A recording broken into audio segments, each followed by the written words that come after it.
I want to start by talking about the two traps. They're related. The first trap, as we talked about earlier, is selfishness. It's not having empathy.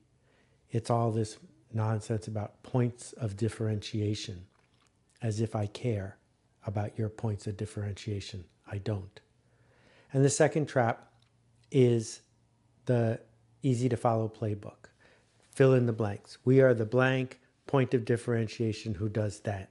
It's the clever mission statement, the committee all working together to glibly condense what you stand for into some sort of mantra. I have no interest in that, and the customer has no interest in that. So let's talk about the XY method and how you can use it to understand how you can tell a story to people who want to hear it. We begin by realizing that we have to treat different people differently. Everyone is not the same. Some people drink Coke, some people drink Pepsi, some people drink turmeric ginger from Rebel. Some people want to have kombucha, and some people are an RC Cola kind of person. Different people want different things. Now you can make it your quest to try to persuade people that they are wrong, that they want something else. And if you're on the side of goodness, I hope that you succeed at that. But for most of us, when we are doing marketing, we don't have enough leverage and enough time and enough money to change people and get them to admit that they were wrong about what they wanted. What we do have the opportunity to do is treat different people differently. So how do we do it? We make a list of all the things someone might want, and then we pick two of them. So I'm going to pick an example that most of us have experience with, which is air travel. Here's the thing that most people want from air travel. They want to get to where they are going.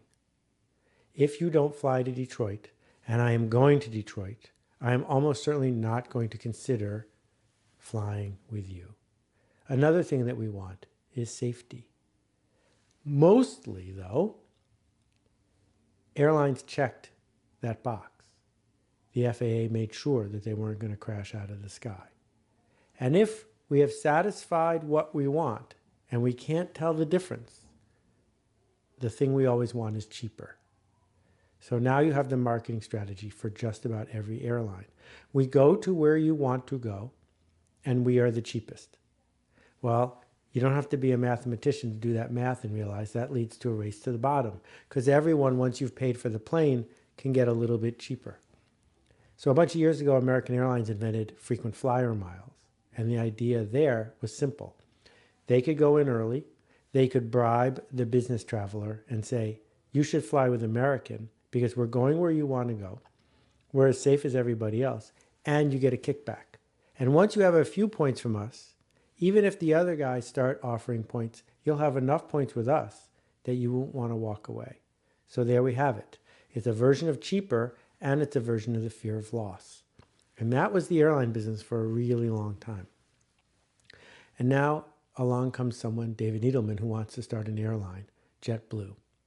The playbook would say, if you don't understand positioning, the playbook would say, fly to as many cities as you can, as cheap as you can, charge just a little bit less than the other guy. And once you get some momentum, start a frequent flyer program that has a lot of rewards, which is another version of being cheaper than the other guy.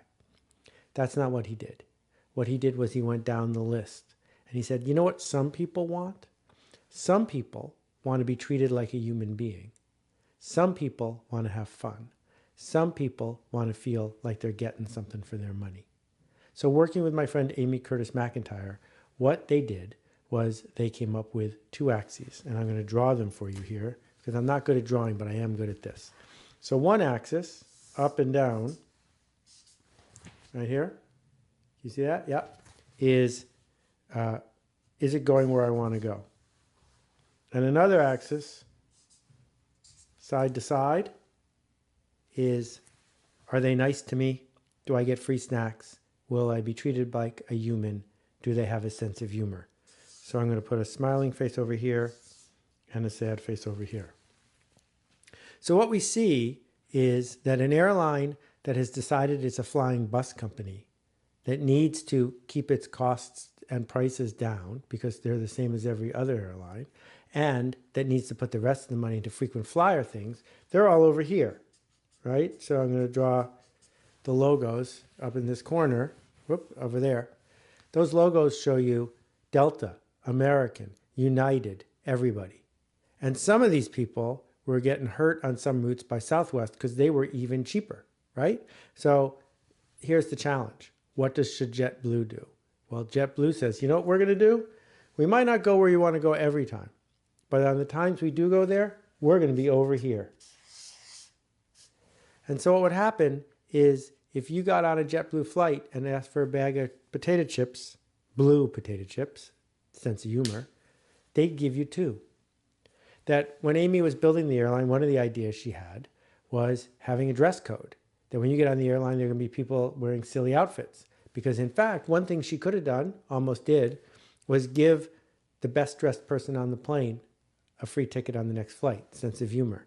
So what JetBlue was able to do was be cheap enough, doesn't have to be the cheapest, cheap enough to get my attention, and then find a spot on the axis so that when I thought about airlines, this is the key lesson, there was a hook on the wall to hang the coat of JetBlue. That in our brains we have hooks, and there is a hook for, I like those guys.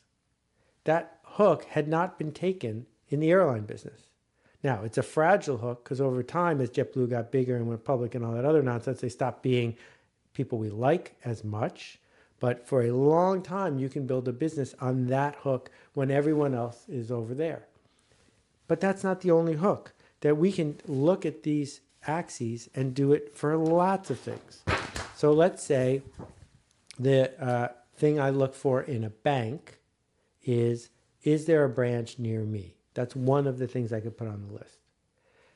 If there's a tie among banks, then I say, who's offering me a better interest rate? If there's a tie among that, I say, who's giving me a toaster, or who has a bank a friend goes to, or what ads have I seen a lot of? So again, what we see is all the banks fighting the same game.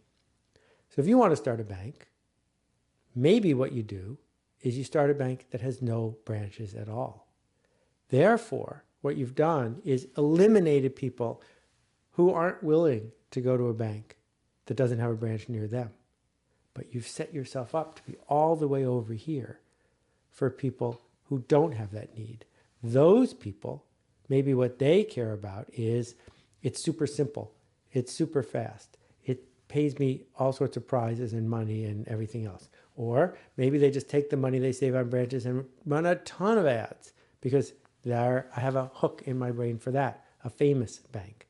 I want to do business with a bank that tickles me in some way. The point here is that the exercise we need to do is make a list of all of the things somebody might look for. Then we draw an axis for 2 of those things. One of those things this way and one of those things this way.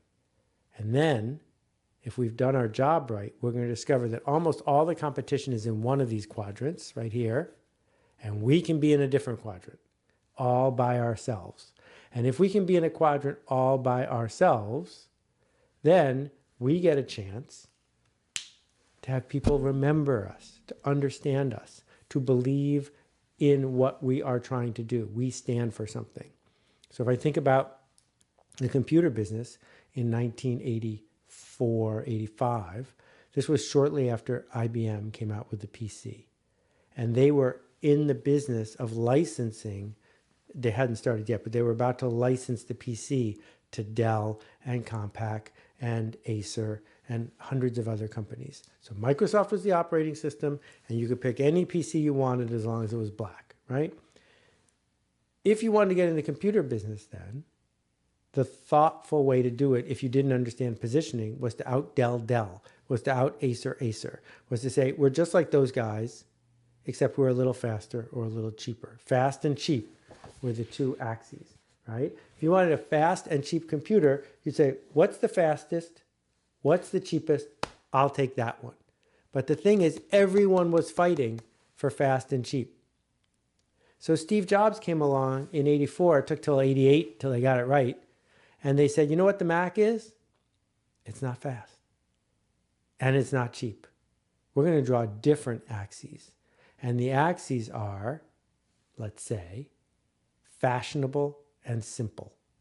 If you want a computer that's fashionable and simple, there is only one brand up here. Everybody else is over here fighting to be fast and cheap.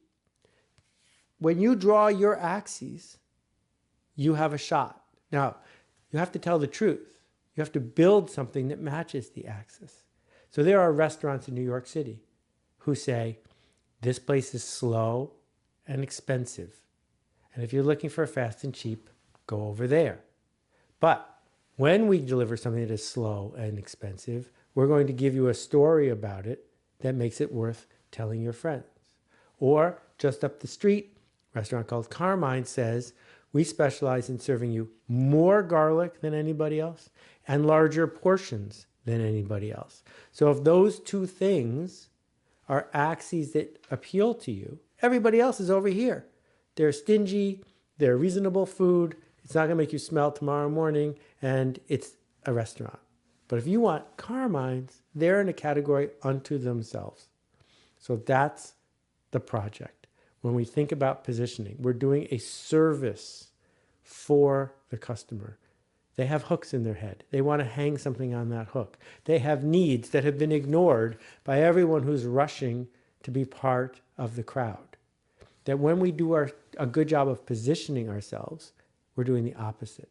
We're going away from the crowd on purpose, on axes that have not yet been explored. This takes guts, but I think you have it in you. So, you've already guessed what I need from you. What's your position? Not what do you hope that people will imagine about you, but what are you committed to on behalf of those people? So when they hear what you do, some of them will say, that's exactly what I've been waiting for. Tell me more about it.